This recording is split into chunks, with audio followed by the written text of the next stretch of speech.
Good evening, everyone. Time for episode 50 of The Last Admiral. It's Wednesday, May 4th, 2022, and the next chapter is entitled The Last Stand of the Gladiator. I'll read the last chapter that we read last time. Captain Thurston was a champion among them. Battling Flemish knights with reckless abandon, he commanded his crew to board the Victory and fight. Giving no quarter, he asked for none, nor did he receive it. 10 knights died by his rapier, and 10 by his dirk.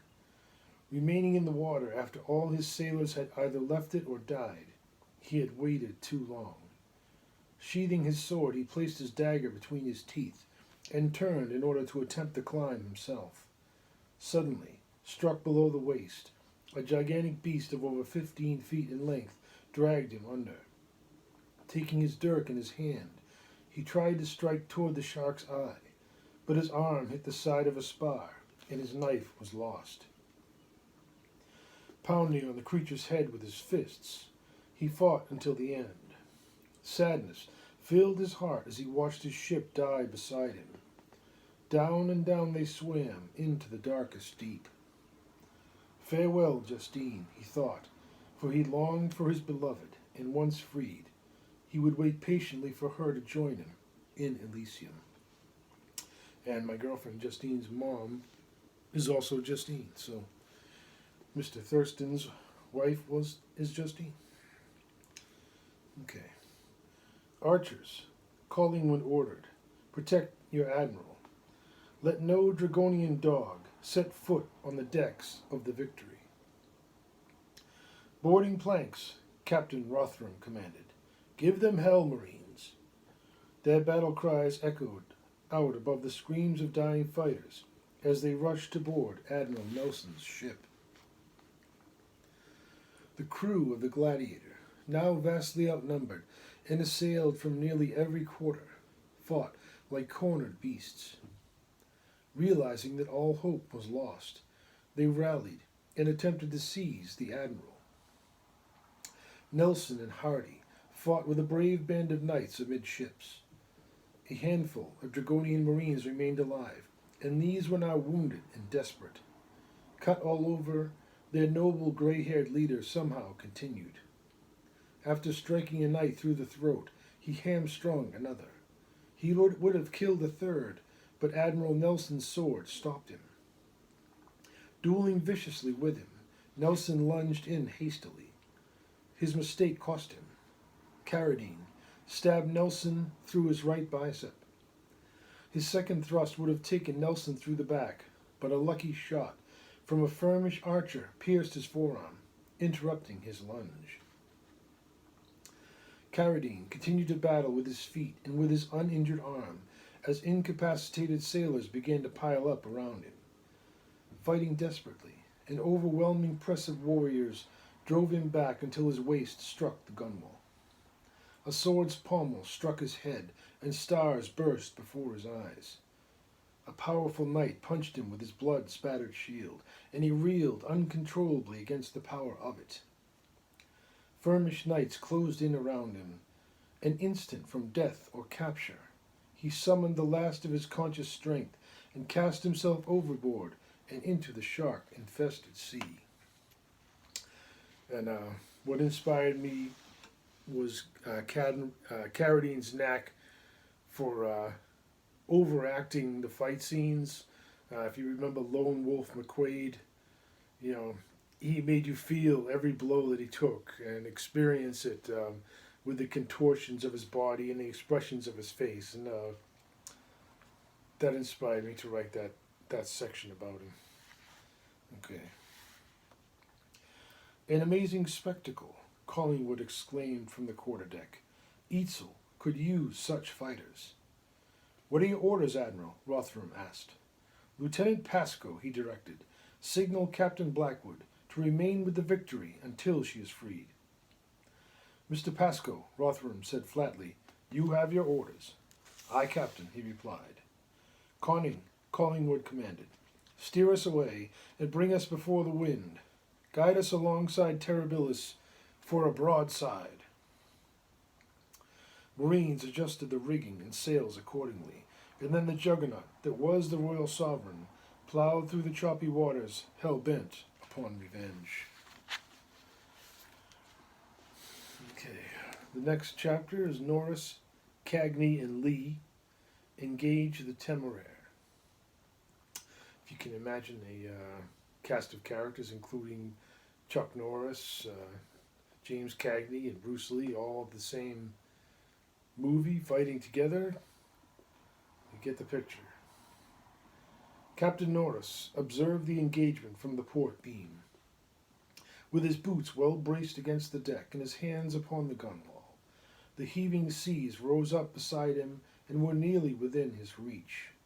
His faithful hound, Pax, stood beside him, a member of the noble order of cattle dogs. She was a blue heeler with a tan face, black ears, and an eye patch. Looking over the sea with her master, she barked worriedly with her tail wagging all the while. Norris smiled down at her. You're going to have to sit this one out, girl. Pax sat, but the wind, rain, and noise of approaching battle was clearly a barking matter. Norris knelt for a moment to pat her. You're on your own now, girl, he said. He sadly said. Pax, he commanded. Stand the vigil.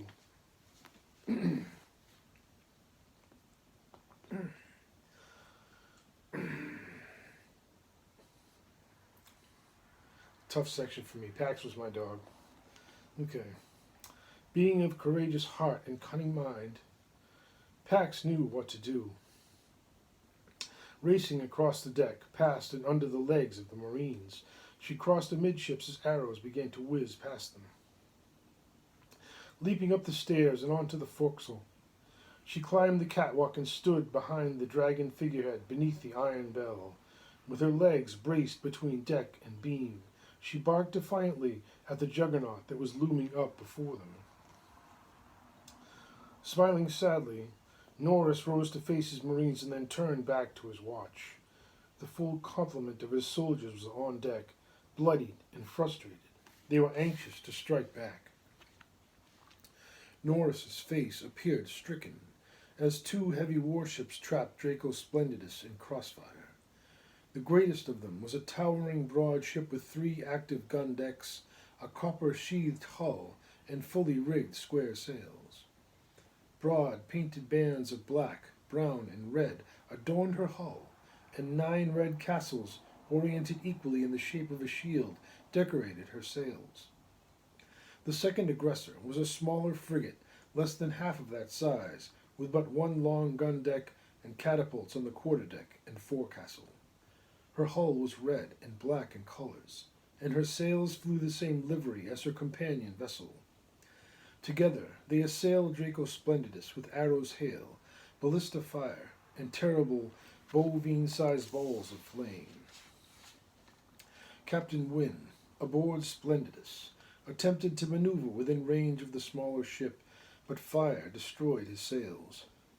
Their battle best resembled then the attack of 2 killer whales against a single smaller animal that could no longer swim, nor offer more than the most pitiful resistance. Forced to maneuver with oars only, Captain Wynne fought back with courage as the Furman pummeled them. Massive bolts pierced his hull in countless places. Fire enveloped his ship from stem to stern, and in moments she broke into pieces and sank. Norris had never before engaged ships such as these in open battle, and now he knew why. Looking forward, sternward, and abaft the beams, Eatzel's fleet had succeeded in encircling them. Massive triple-decker ships twice the sizes of their own approached them from every direction. Eatzel's blockade was absolute and complete. There was no escape possible, save for them save through victory. 2 armadas, every bit the equal to their own, bore down upon them from both the north and the south, and still more ships emerged from the harbor in hopes of engaging them. The loss of his companion vessel compelled him to engage two crafts of greater strength alone. Helmsman, he commanded with a face displaying a mixture of tension, grief, and anger. 5 points to starboard. Bring us alongside of that lead ship, south, off the starboard beam. Aye, Captain, he replied. 5 points to starboard. Coming off the wind.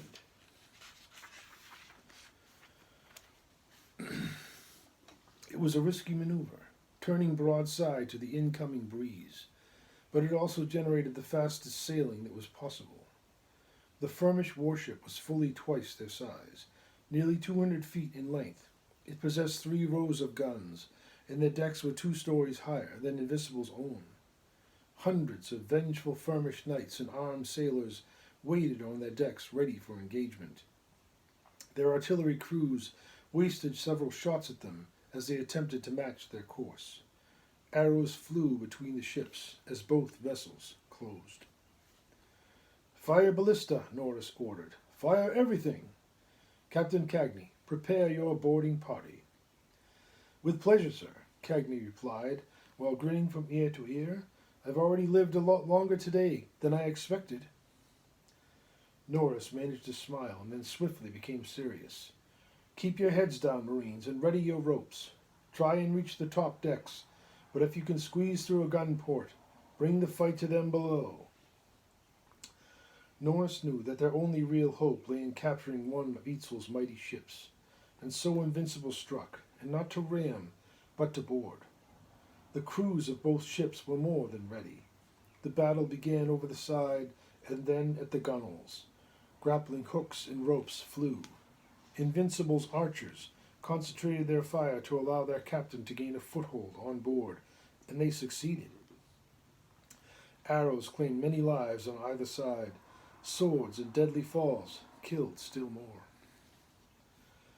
Norris and Cagney gained the enemy's decks with a large force just as dozens of piercing steel-tipped ballista bolts struck Invincible's hull. Ruptured, broken, and shattered, her black body groaned as the sea rushed in. His own gun crews had struck as well, but their enemy's hull was too thick, and their volleys failed to penetrate. First Lieutenant Lee was then the acting commander on deck. The hull was wrecked. Invincible was dying. All hands, abandon ship, he ordered. Board and attack. Racing to the main hatchway amidships, Lee descended the steps in a single stride by sliding down the rails on his hands. A massive, tree-trunk-sized projectile had killed 6 men and lay across the gun deck. Sailors battling against the rushing waters fought to escape through the ladderway, and Lee was there to help them. Get out of here, he urged. Go aboard that ship and fight. Water rose quickly through the lower compartments, but Lee remained until he was certain that any sailor who could have escaped was out. Going topside himself, he found the ship deserted and on the verge of sinking. Marines still dueled in the rigging and along the bulwarks.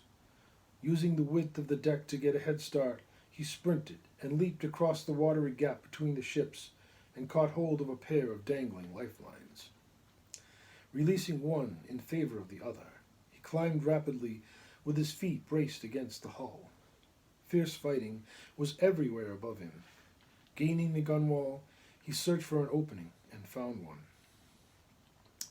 Firmish archers were picking off his shipmates from above, and he could not see his captain. They were clearly outnumbered, and a second ship was fast approaching to assist them. He would do what he could. With a speed that seemed impossible, he climbed onto the mainmast rigging and worked his way toward the enemy bowmen. Seeing his approach, they targeted him, but he was an elusive opponent who used the fluttering bulges of the sails and the thick ropes themselves to avoid them. The nearest archer tried to climb higher, but Lee was the faster. With several decisive blows from his right fist, the bowman tumbled 60 feet onto the main deck. A passing arrow tore a strip of leather from his shirt, and another narrowly missed his head as he worked his way higher to meet his second adversary. Standing on top of the crow's nest, the sailor had the advantage of position, and a long exposed spar was the only route available to reach him. Leaping onto the yardarm, Lee ran toward him, like racing along a moving tightrope. The archer had him dead to rights and released his arrow. Lee, faster than most men could ever be, dove forward beneath it, but nearly fell from his perch. The archer knocked a second arrow and snapshot quickly, but Lee had jumped again, covering almost 10 feet, and catching the rungs of the mainmast ladder. In the yardarm is the extremities of a yard. A yard is a long piece of timber, tapering slightly towards the ends, and hung by the center to the mast, to spread the square sails upon. Okay. Loading his final arrow, the archer tried to shoot downward, but the angle was difficult, and the floor of the crow's nest prevented his shot. Waiting for his opponent at full draw, he adjusted his aiming point to follow his agile opponent. Lee knew that death awaited him the instant that he exposed himself. So instead, he drew his sailor's knife and stabbed the archer through a gap in the planks beneath his feet.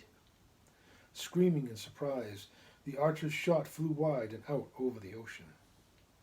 Reaching for his sword, Lee was already upon him. With only 2 fingers, Lee struck him in the throat, then grasped the archer's head in his left hand and chopped at the side of his neck beneath his ear. Instantly killed, he slumped forward, and Lee released him to drape over the iron safety railing that surrounded the landing. Immediately, arrows began flying past him from bowmen in the rigging of both the mizzen and foremasts. Grasping a lifeline, he pushed himself away from the crow's nest and slid downward, while his enemies continued firing. At least they're not firing at the crew, he thought. Still dangling over 60 feet above the deck, the top yardarm of the lower sail was just beneath his feet. Swinging onto it, he used a second line for balance and ran across the port side rigging. Scrambling across the netting, he moved forward just as the Neptune, another massive battleship, came alongside. Grapnel hooks launched as the ship lay to. His focus so divided, he heard the whistle of the incoming arrow an instant too late, and it struck him through the left thigh. Its shaft had passed nearly through him, so he pulled it the rest of the way out. Blood spurted from the wound. Removing his sash, he wrapped his wound and tied it tight. Narrowly missed again, he climbed forward, and to those who saw him, he appeared uninjured. Lee knew that his wound was fatal. The reinforcements below ensured him that they were all surely doomed anyway. Achieving the mizzen rigging, he felt his strength ebbing, but his command of his body was superhuman. 3 nearby archers worked hard to kill him, but he was like a vengeful spirit. Arrows already in flight split the air where he once stood, but he was yet their master. He killed his first 2 adversaries with his knife, and the third with his hands and feet, before he could climb no further. Sinking down exhaustedly onto the mizzenmast observation platform, he watched his captain, fighting like a lion beneath him, and smiled. 3 arrows struck his chest, but he barely felt them. What an adventure my life has been, he thought. Looking inwardly, his spirit accepted the pain and then left it. Leaving his body, he said farewell, and then soared to the heavens in the hopes of seeing his family again. And next time we'll start off episode 51 with the chapter entitled Captain Harvey Defends the Temeraire. Anyway, too bad about Master Lee, but in my world, nobody is ever dead forever. Have a great night.